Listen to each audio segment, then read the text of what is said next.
Buenas noches.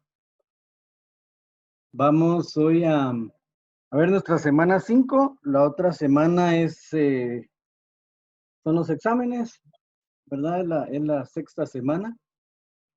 Y pues hoy vamos a hablar, esta semana vamos a hablar sobre la microeconomía, la macroeconomía y los elementos que la componen, ¿sí? Entonces, la microeconomía, pues, es todo lo relacionado a las personas, a las familias o a un país, ¿verdad? Mientras que la macroeconomía se refiere a lo que sucede de manera global, ¿verdad? Los precios, eso se refiere a la macroeconomía, ¿sí? Entonces, ¿cuáles son los elementos de la micro y la macroeconomía? ¿Sí? Pues el hombre y su entorno. ¿Sí? Entonces, diríamos que en la parte económico-social, pues posee necesidades y estas necesidades son ilimitadas. Contra, posee recursos, pero sus recursos son limitados. Eso, es decir, las necesidades son ilimitadas. ¿Por qué? Pues necesita vivienda, necesita salud, necesita vestirse, necesita pues un montón de situaciones. Buenas noches, jóvenes. Y entonces, por eso dice que las necesidades son ilimitadas. Y los recursos son limitados, pues muchas veces no alcanza para satisfacer todas las necesidades que el hombre necesita cubrir, ¿verdad? En la mayoría de los casos, pues el salario no alcanza, ¿verdad? El dinero no alcanza, entonces los recursos son limitados. Y de igual manera se da con los recursos naturales, ¿verdad? Entonces, la pirámide de Maslow, el hombre tiene una infinidad de necesidades fisiológicas básicas, luego va ascendiendo a las necesidades de seguridad, obviamente si va cubriendo sus necesidades, ¿no?, fisiológicas, pues se va sintiendo también, necesita las necesidades de sentirse seguro, una seguridad, las necesidades sociales, ¿verdad? En cuanto a pues la violencia, etcétera, etcétera, etcétera, ¿sí? Tiene necesidad de ego y la autorrealización que está en la pirámide de Maslow, ¿sí? Es decir, eh, cuando él cubre todas estas necesidades, ¿verdad?, la necesidad fisiológicas básicas, necesidades de seguridad, las necesidades sociales, las necesidades de ego, entonces el hombre llega a la autorrealización, ¿verdad?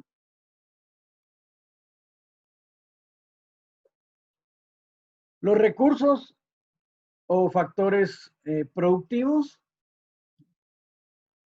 Los factores productivos, la tierra, el capital, el trabajo, la iniciativa empresarial y la retribución con la tierra sería la renta, del capital el interés, del trabajo el salario y de la iniciativa empresarial el dividendo, ¿verdad? Entonces, de esa manera se van relacionando los factores y los valores de la micro y la macroeconomía. ¿Sí? De la combinación de factores productivos surgen los bienes y servicios para satisfacer necesidades del hombre.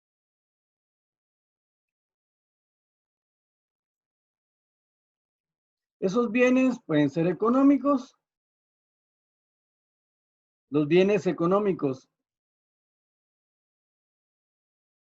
o bienes escasos por oposición a los bienes libres son aquellos que se adquieren en el mercado, pero pagando por ello un precio. O sea, esos no serían los bienes libres, sino que son aquellos que se adquieren en el mercado, pero pagando por ello un precio, es decir, bienes materiales, ¿sí?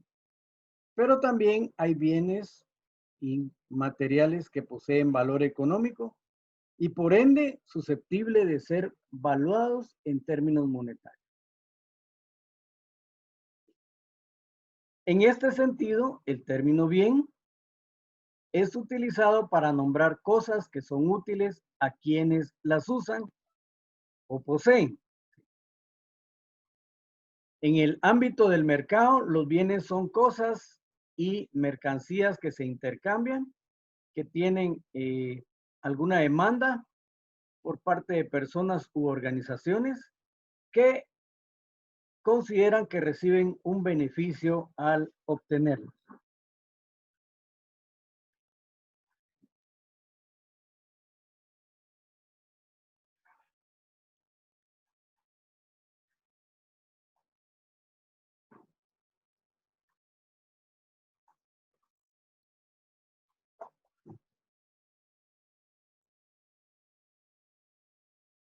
Entonces, hay tres preguntas que se plantean en el problema económico. ¿Qué producir? ¿Cómo producir? ¿Y para quién producir? Esas son tres preguntas que encierran el problema económico. ¿Qué vamos a producir? ¿Cómo lo vamos a producir? ¿Y para quién vamos a producir?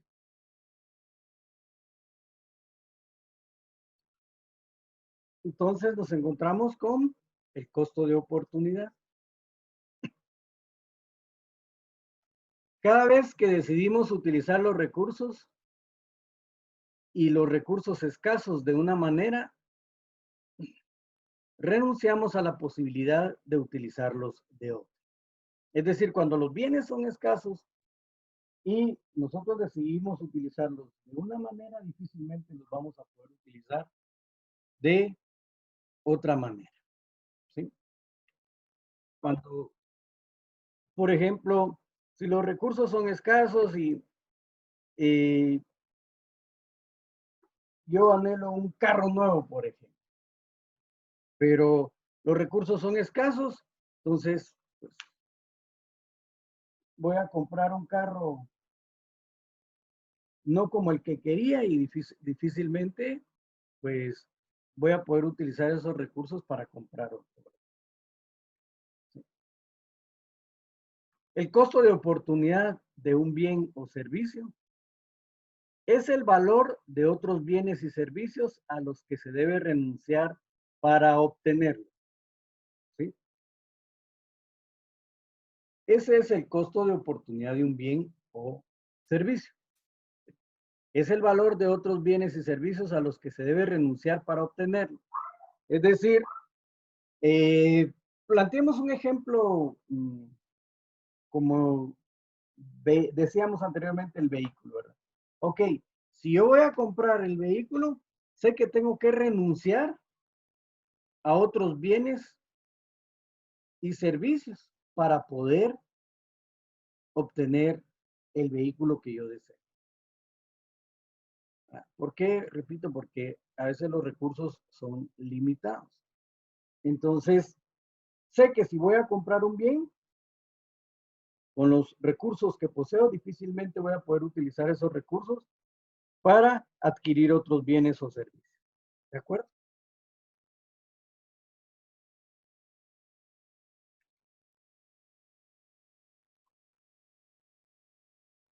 Buenas noches, Lady. Gracias, jóvenes. Por ejemplo, si un país opta por destinar más recursos a la fabricación de armamento, renunciará a la oportunidad de producir más bienes civiles. ¿De acuerdo? Los bienes civiles a los que renunciará representan el costo de oportunidad de la producción militar. ¿Sí? Es decir, si yo decido que el país invierta en armamento, entonces voy a renunciar a la oportunidad de producir bienes civiles.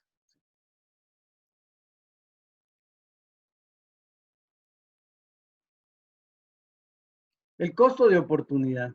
Sí. Entonces existen varios caminos, ¿sí? Pero hay uno que lo lleva directo a esa oportunidad.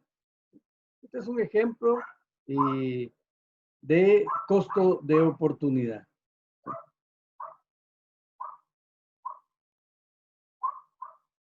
¿Cuáles son los agentes económicos que intervienen en la economía? Pues las familias, las empresas, el Estado y el sector externo. Hay una economía simple y una economía simple y cerrada y una economía abierta.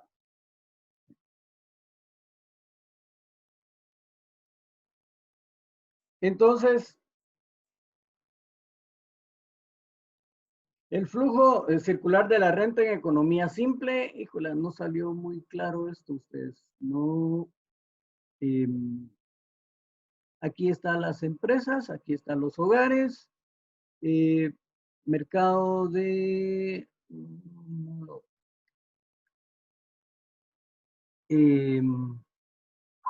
no está muy claro, fíjense, discúlpenme. Bueno, no lo podemos, pero esto es flujo de bienes y el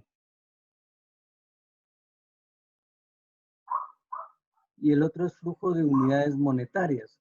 Este es flujo de tierra y servicios. ¿Sí? Este es flujo de tierra y servicios, es lo que está indicado con negro. Y aquí es el flujo de unidades monetarias. Y aquí son los salarios a través de las empresas. ¿Sí? Y el mercado de...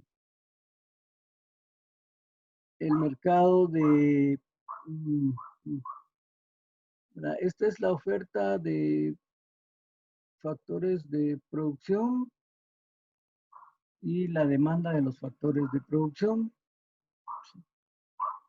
Y esta, perdón, disculpen, no, se los voy a agregar de todos modos. Y el flujo de circulación de renta en una economía abierta.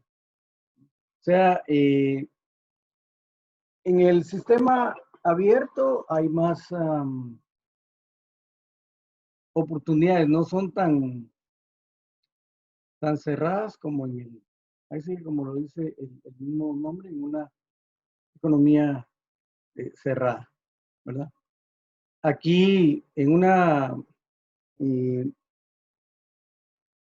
economía abierta, pues también los consumidores o las familias pueden comprar productos en el extranjero, ¿sí?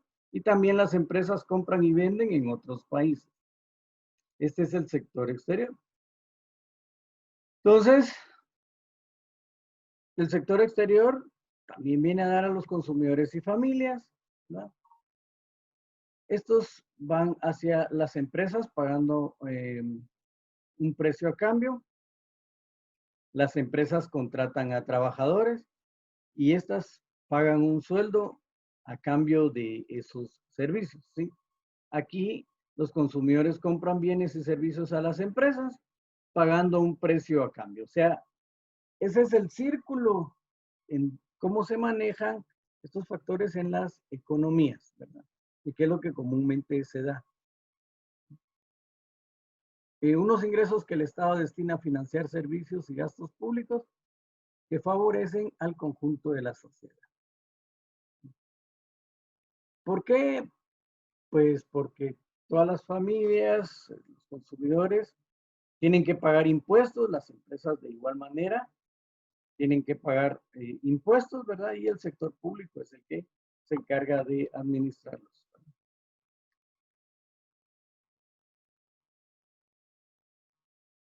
Entonces,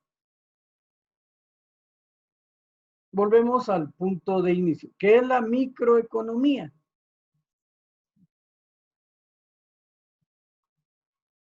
La microeconomía es una parte de la economía que estudia el comportamiento económico de agentes económicos individuales, ¿sí? Como son los consumidores, las empresas, los trabajadores, los inversores, así como de los mercados. Considera las decisiones que toma cada uno para cumplir ciertos objetivos propios. Los elementos básicos en los que se centra el análisis microeconómico son los bienes, los precios, los mercados y los agentes económicos. Pero esto es a nivel de las personas, de mercados locales, ¿verdad? O de las empresas locales. Entonces, ese es el concepto de la microeconomía. Repito, es la que solo ve a personas, familias, empresas o países de manera individual.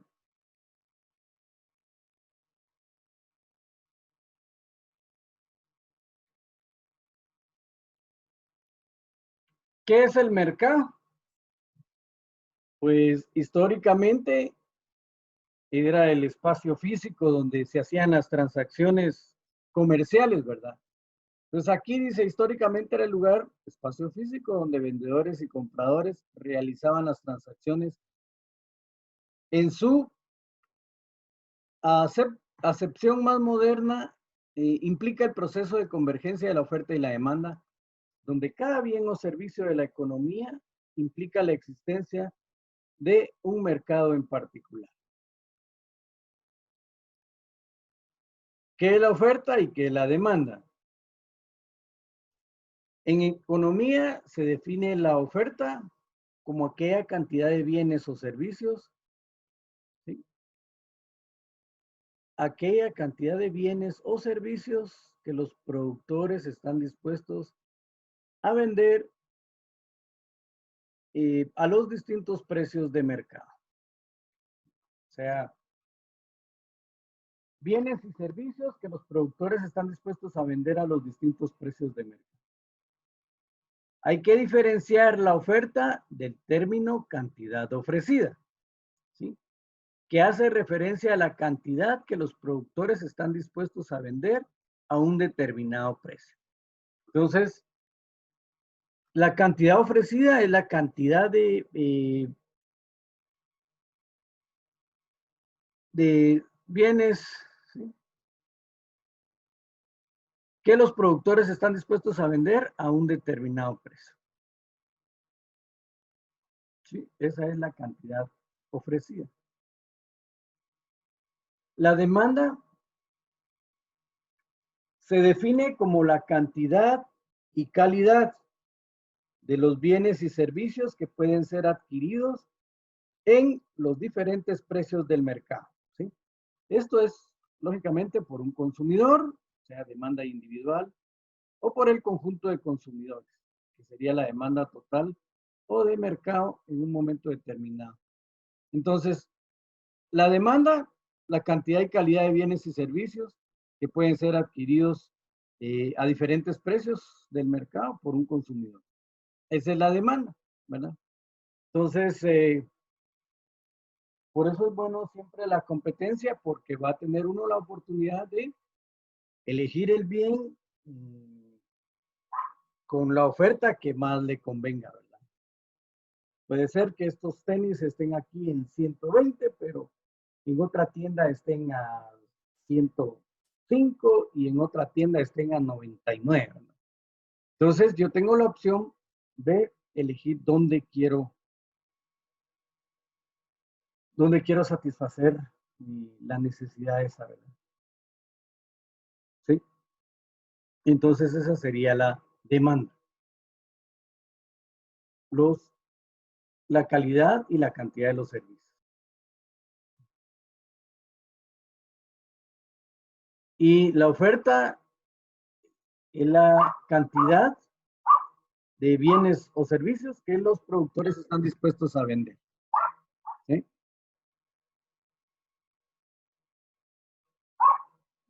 El equilibrio del mercado, ¿verdad? O sea, siempre la oferta y la demanda.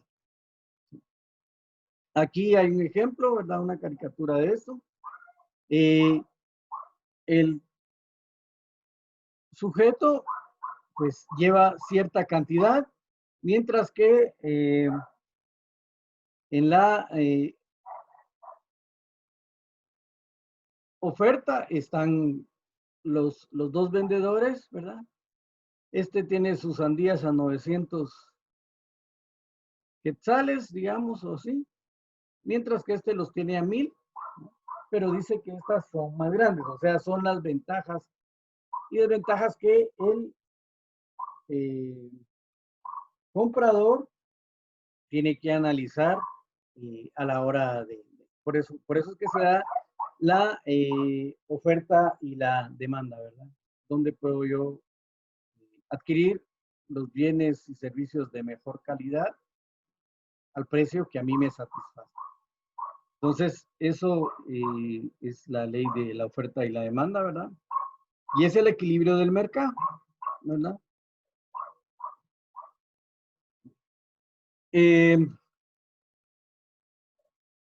Entonces, siempre va a haber un punto de equilibrio entre la oferta y la demanda. Aquí lo podemos ver, el punto de equilibrio, ¿sí? En donde hay mayor excedente, hay más excedente que escasez. Entonces ahí se puede manejar bien el equilibrio del mercado. El problema en los mercados es cuando se empieza a desabastecer el mismo, ¿verdad? Producto de que se empiezan a acaparar los productos, los empiezan a esconder, ¿verdad? Aprovechando de alguna situación como en este caso de la pandemia, ¿sí? ¿Verdad? Entonces, todo el mundo demandaba al principio alcohol en gel, aerosoles de desinfectantes, etcétera, etcétera, ¿verdad? Y al principio no hubo problema, luego, pues, se rompió el punto de equilibrio porque no había, ¿verdad? Y cuando salían a un precio demasiado elevado, ¿verdad? Y que, pues, ante la necesidad, mucha gente tuvo que pagarlo, ¿verdad? Yo me recuerdo que una vez que fui a Pricemar había oferta de 3 botes de esos de Lysol por, creo que estaban en 90 quetzales, 80 y algo por ahí. Pero después de esta situación se desaparecieron y en un mercadito conseguí uno de los, tal vez de la más pequeño, tal vez de los que había comprado esa vez ahí en Cali. Y cada uno estaba en 90 quetzales, imagínense ustedes. En la primera los 3 me habían costado 85, creo. Y en esta ya con la situación de emergencia, pues más pequeño el contenido y estaban a 90 quetzales cada uno de los dos, ¿verdad? O sea, ahí es donde tiene que también el gobierno actuar, ¿verdad? Para evitar que los precios hagan inaccesibles los productos o los bienes, ¿verdad?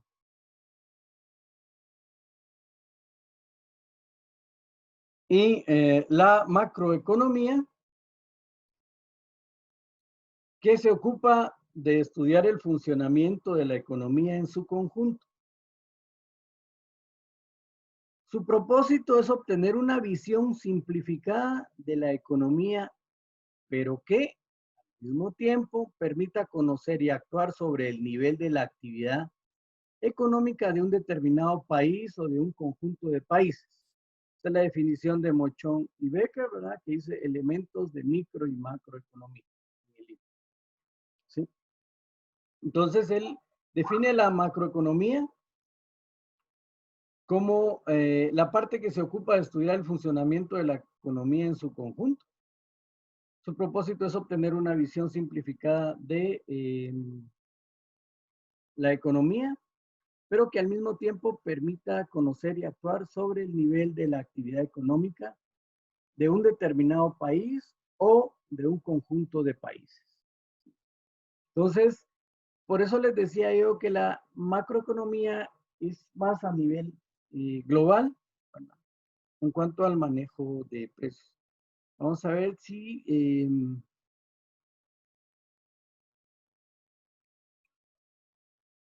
vamos a mostrar un videito.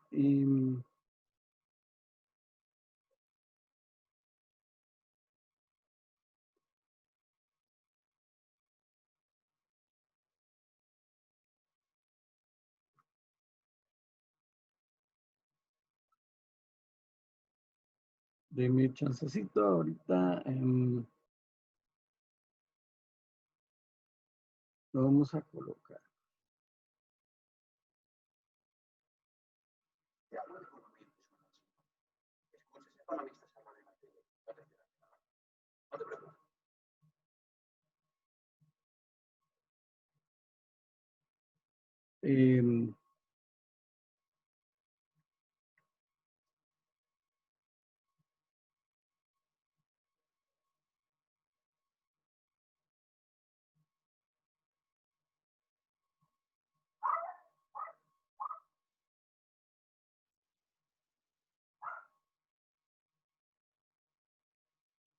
¿Te hablan de economía y te suena chino?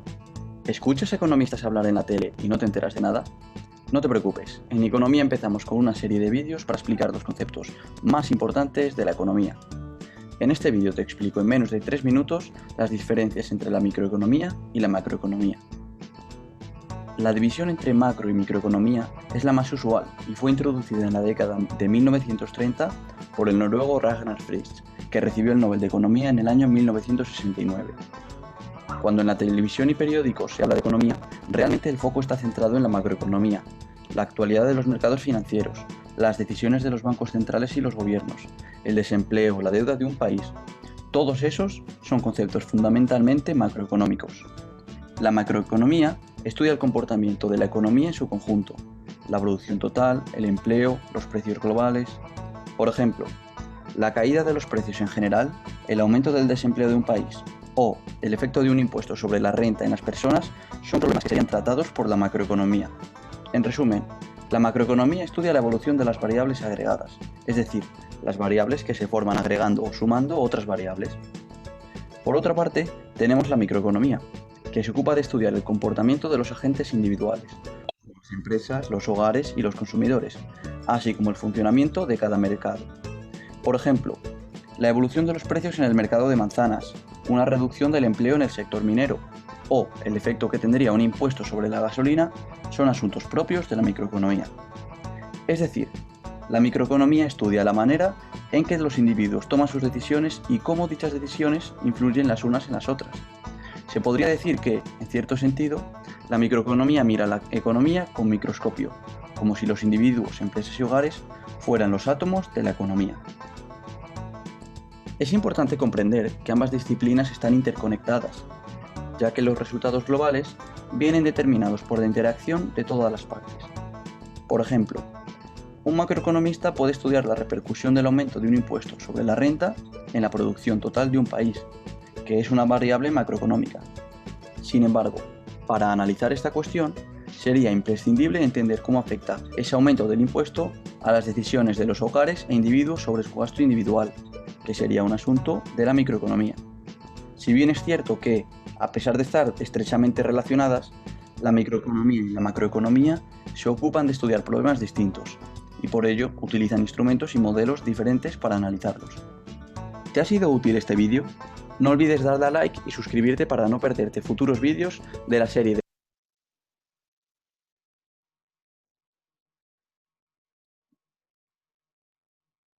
Entonces, ahí vimos una pequeña muestra de la micro y la macroeconomía, ¿sí? Mm,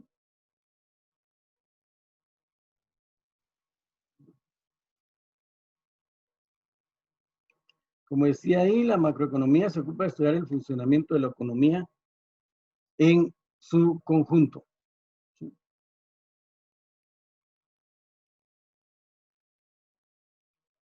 Entonces,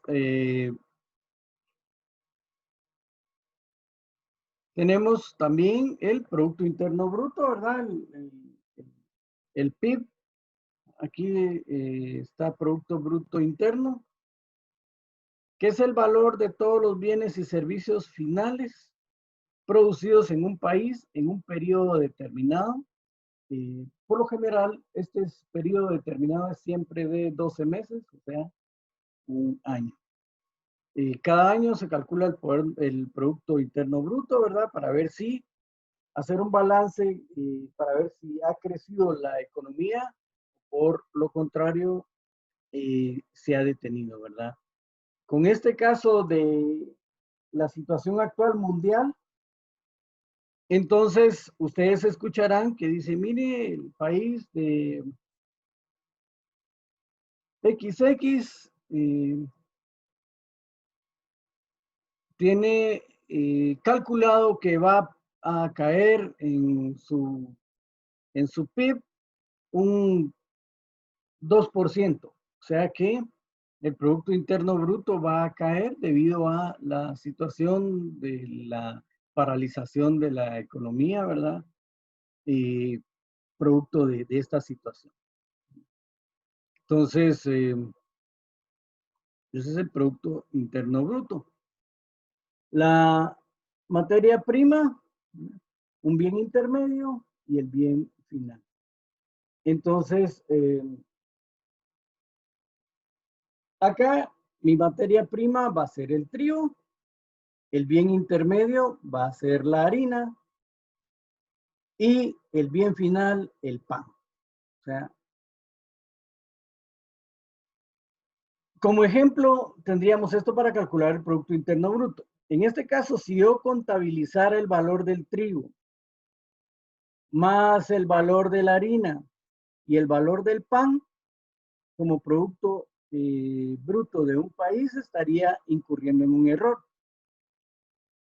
ya que el valor del pan contiene el valor de los otros dos bienes. Por lo tanto, solo debo contabilizar el valor de el bien final.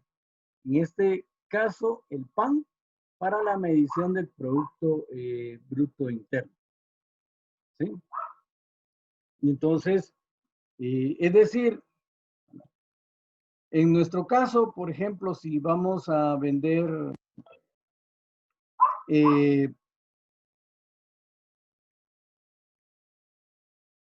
pues algún tipo de producto, ¿verdad? Entonces, yo no puedo ponerle el valor de la materia prima más el valor de la harina y el valor del pan como producto, en este caso el producto bruto de un país, ¿verdad?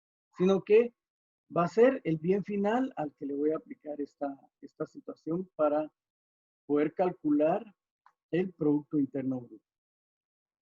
En realidad, ¿cuál va a ser la ganancia?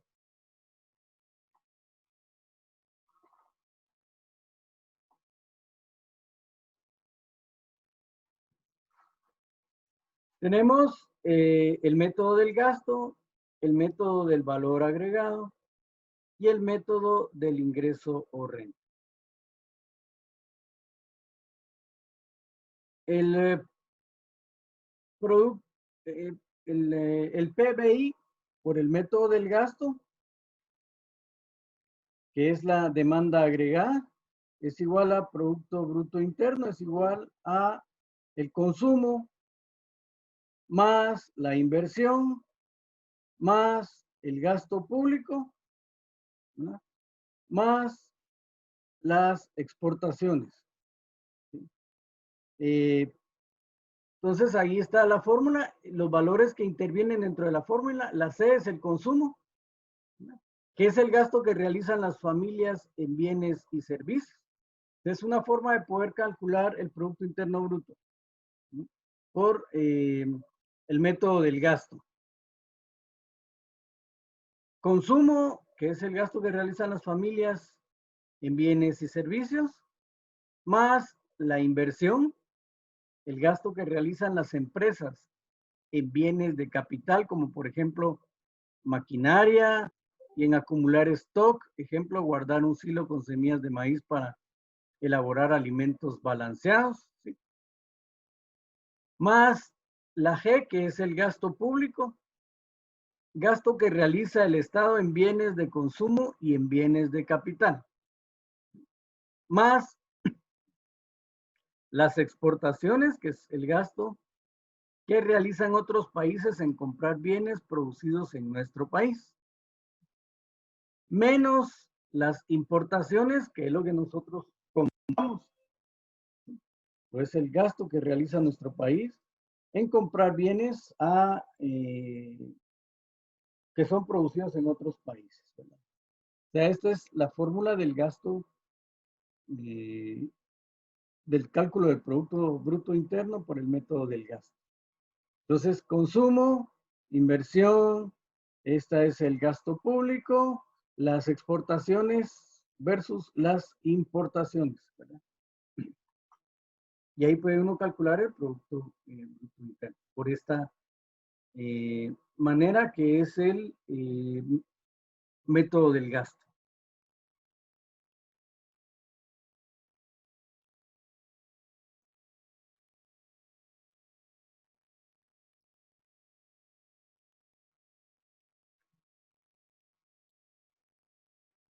El punto de equilibrio macroeconómico, ¿verdad?, está a través de este esquema que aparece ahí.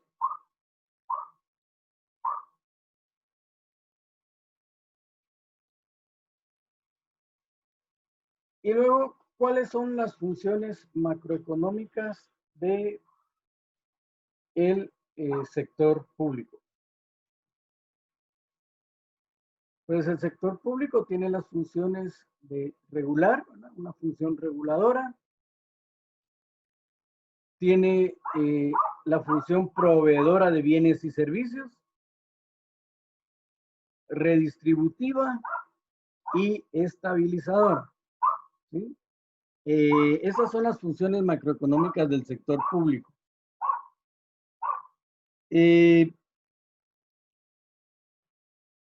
Las funciones del sector público.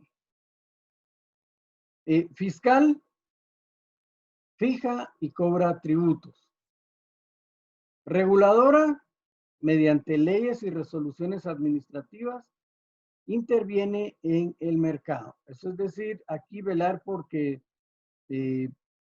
no haya un cobro exagerado en un bien o servicio, ¿verdad? Y que tampoco se aprovechen de la situación. Entonces es una función reguladora del sector público, ¿sí? La función fiscal, porque es la que establece qué porcentajes se van a cobrar de impuestos, por ejemplo, y de qué manera los va a cobrar. Esa es la manera fiscal, la función fiscal, la función reguladora, ¿ya?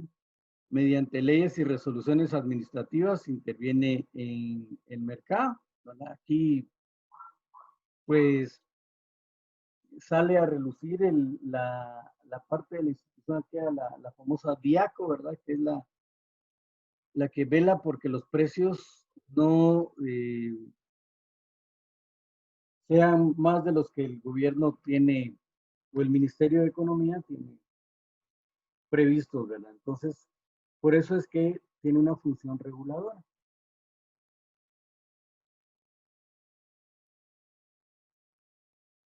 Proveedora de bienes y servicios. Por ejemplo, defensa, transporte, salud, justicia, seguridad, etcétera, etcétera. Entonces,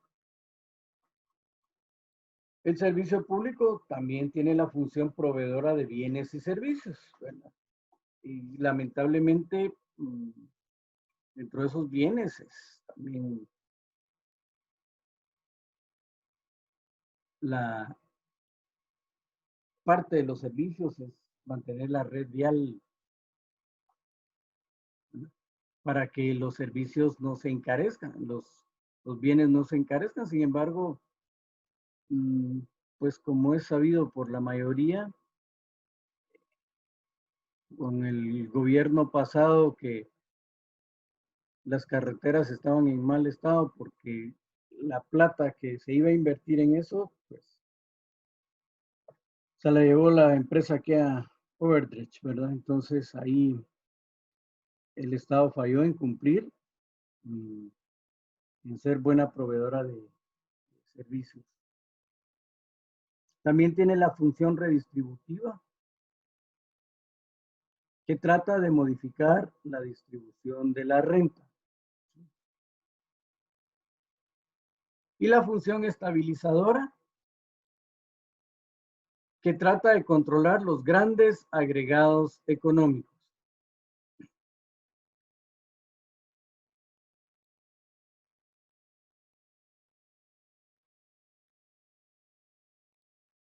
Dentro de la actividad fiscal, ¿verdad? De las que vimos dentro de estas actividades, la fiscal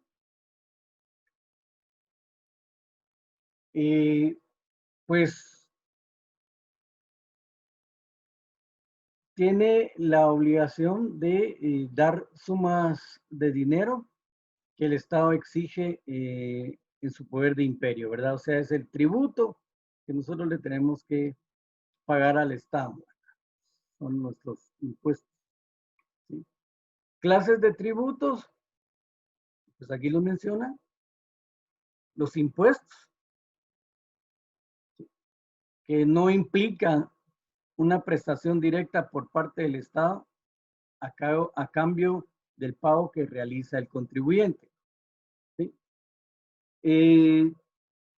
Lógicamente, digamos que el beneficio del pago de los impuestos, no va a haber una retribución directa, sino que se va a ver, digamos, a largo plazo. ¿Sí? Entonces, no implican una prestación directa por parte del Estado a cambio del pago que realiza el contribuyente. El famoso IVA, ¿verdad? El pago del IVA, las ganancias, los ingresos brutos, inmobiliarios, automotores, etcétera, etcétera, etcétera. Que todos esos están grabados. Todos tenemos que pagar el impuesto de circulación vehicular, entonces ahí están los automotores con su impuesto. Entonces, sobre ingresos, ¿no? Que sería el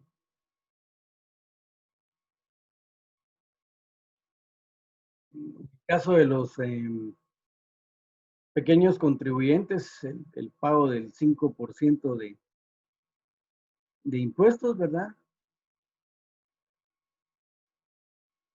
Las tasas, el Estado presta un servicio directo a quien paga la tasa. Por ejemplo, La seguridad, la red vial, higiene, ¿verdad? Que son tasas que cobra el Estado por la prestación de esos servicios, ¿verdad? Y contribuciones especiales que implican un beneficio por parte de una obra que realiza el Estado, ¿verdad? Asfalto, red de gas, etc. Esas son contribuciones especiales. En el caso de, por ejemplo, de la energía eléctrica, ustedes van a ver siempre que le cobran a uno el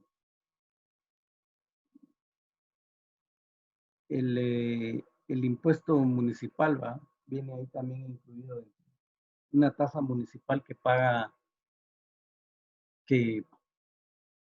la empresa a la municipalidad por usar las calles, etcétera, etcétera, para colocar el alumbrado público, etcétera, ¿verdad? Entonces, le cobran a uno una tasa, ¿verdad?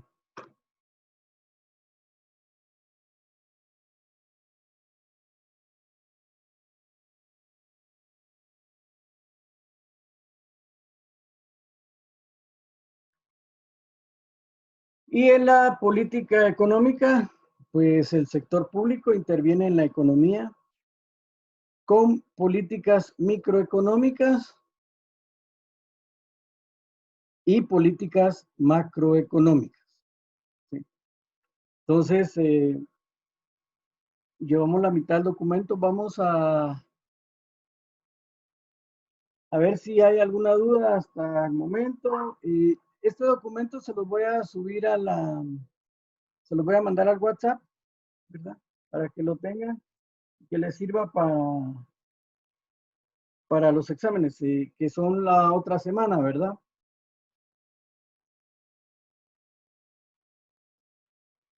Entonces, la otra semana, que es la sexta semana, son los exámenes.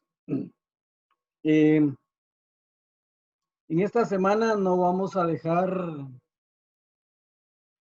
ejercicio de esta clase número 5, ¿verdad? Porque para darles chance a que se preparen para sus exámenes que empiezan la otra semana. ¿De acuerdo? Entonces, en el examen van a venir dos series. Una serie de preguntas combinadas de opción múltiple y falso y verdadero. Y una de, pues, de repente algún caso o algún ensayo que ustedes pueden realizar. El examen, yo se los voy a subir a la plataforma y lo podrán empezar a ver y a trabajar. Va a estar disponible desde el lunes a las 7 de la noche y se cerrará 48 horas después.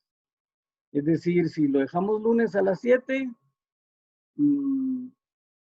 estaría para cerrarse, ¿qué? Miércoles a las 7 también, ¿verdad? Porque serían 48 horas las que nos indicaron a nosotros que tenía que estar disponible el examen, ¿verdad? Entonces, no se vayan a confiar. Afortunadamente ahorita no ha llovido tanto, entonces no hay tanto problema con las señales de internet, ¿verdad? Pero el problema es cuando eh, vienen las lluvias fuertes, las tempestades aquellas, porque generalmente afectan en, en la transmisión de datos. Entonces, para que no se confíen ustedes, por favor, el examen lo pueden descargar, lo pueden trabajar y lo suben a la plataforma, ¿verdad?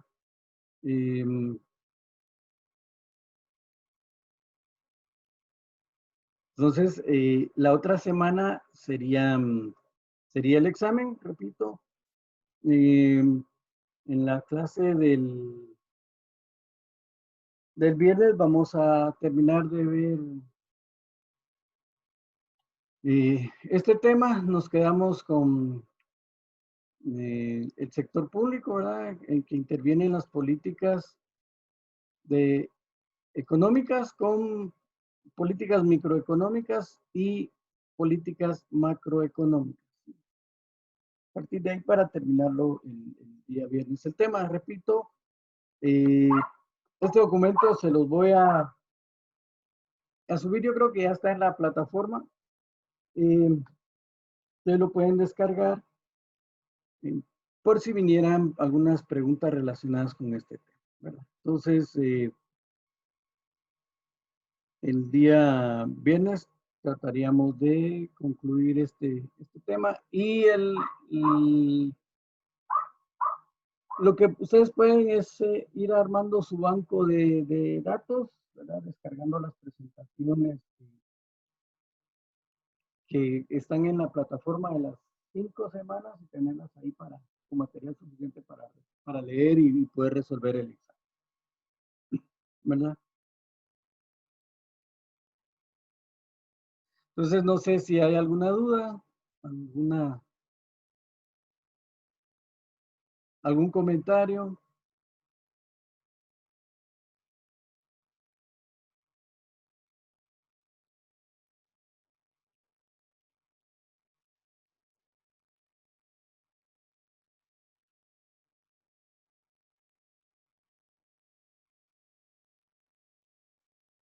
¿No hay dudas, jóvenes?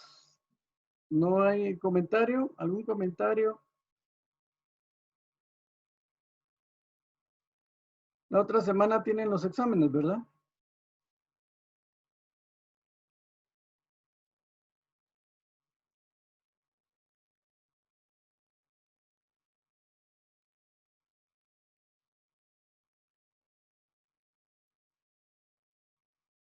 Gracias.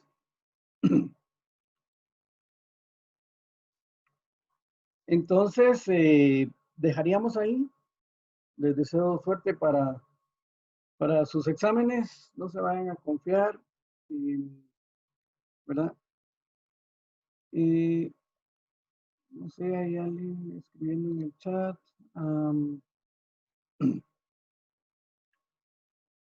Sí, 48 horas durarán los exámenes, ¿verdad?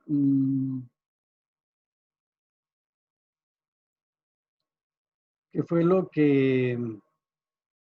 la orden que dio el decano. Es decir, vamos a presentarle los exámenes a ustedes para que ustedes los trabajen y lo puedan subir con 48 horas para poder resolver el examen. Pero igual, por eso les digo, no se van a confiar en que, como tengo 48 horas,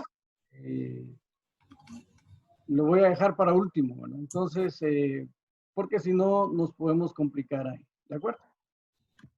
Entonces, dejaríamos ahí la clase el día de hoy y terminamos el día viernes, ¿de acuerdo? Gracias, arquitecto. Bye, Giovanni. Feliz noche, arquitecto. Feliz noche, jóvenes. Feliz noche, arquitecto. Gracias, igualmente. Nos vemos el viernes. Feliz noche, arquitecto. Feliz noche, Buenas jóvenes. noches, arquitecto. Bendiciones. Gracias. Bendiciones, arquitecto. Gracias. Se les agradece, jóvenes.